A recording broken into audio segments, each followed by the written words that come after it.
Bonjour à tous, cette petite vidéo pour vous présenter un trade que j'ai pu prendre le 28 septembre sur le Nasdaq, sur l'action Paltalk, comme vous pouvez le voir ici. Donc ce trade a été pris précisément le 28 septembre à l'ouverture quasiment des marchés américains. Pourquoi ce trade?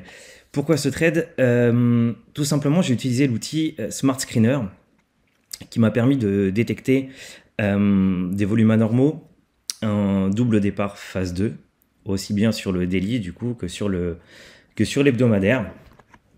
C'est le genre de configuration qui m'intéresse tout particulièrement lorsque le prix de l'actif est supérieur à sa moyenne mobile 200.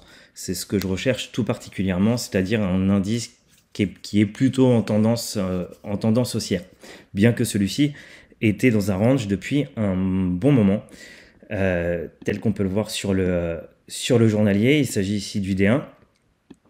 Donc on peut clairement voir le range dans lequel il était situé, avec un point pivot sur les 4,38.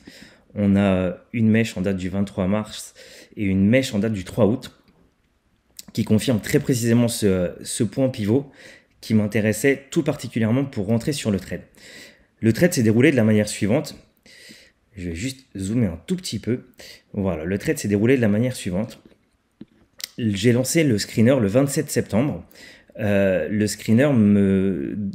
le 27 septembre au soir, le screener me disait que ce titre était en double départ. Précisément, la semaine précédente, on était toujours en range, un timide départ phase 2, mais qui n'était pas validé encore. Donc qui ne m'intéressait pas, et surtout que le screener n'avait pas décelé. Lorsque j'ai lancé le screener le 27 septembre, donc une semaine après ce timide départ phase 2, le screener m'a sorti ce titre parmi d'autres, mais celui-ci m'intéressait tout particulièrement. La façon dont j'ai réalisé le trade est assez simple.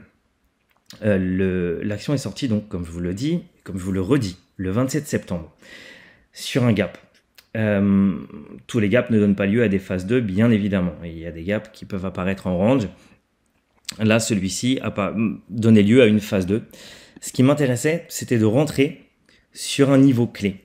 C'est-à-dire que très souvent, lorsqu'on a un gap, on a ensuite un comblement du gap en question.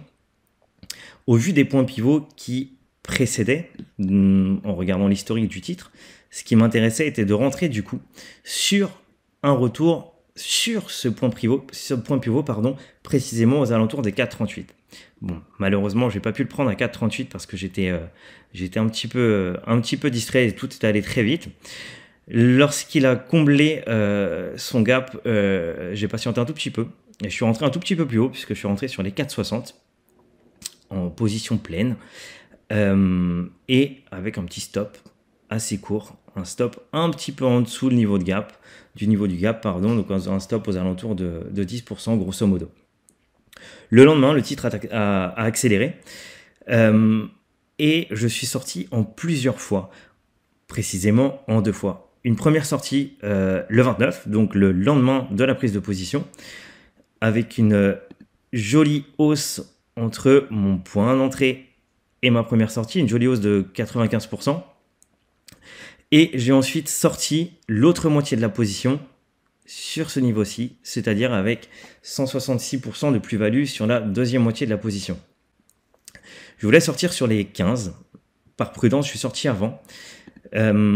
Après étude graphique, le niveau des 15 était plutôt intéressant. Pour la simple raison, c'est que si on dézoome un tout petit peu le graphe, on se rend compte que le niveau des 15 avait été travaillé dans le passé, juste ici, et c'est la raison pour laquelle j'avais pour objectif les 15 dollars pour sortir de ce trade. J'ai préféré prendre mes bénéfices assez rapidement parce que le trade est allé très très vite, mais tout simplement j'ai surtout pu le prendre grâce à l'outil Smart Screener qui m'a donné ce double départ avec volume dans une tendance plutôt haussière dans la mesure où on était au-dessus de la moyenne mobile 200 hebdomadaire qui est ici matérialisée par les petits tirets noirs. Et j'ai pu réaliser du coup, une très bonne journée, puisqu'en l'espace de 24 heures, j'ai pu réaliser un trade de plus de 130%, 130,8% précisément. Voilà, je voulais vous présenter ce trade et surtout vous préciser que, bien évidemment, c'était grâce à l'outil Smart Screener que j'ai pu le déceler.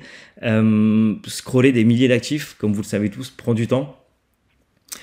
Avec cet outil, on en gagne énormément, puisque tout est sélectionné tel qu'on le souhaite. En tout cas, les actifs les plus haussiers et les plus volatiles. Voilà, je vous souhaite une bonne journée à tous et je vous souhaite de très bons trades.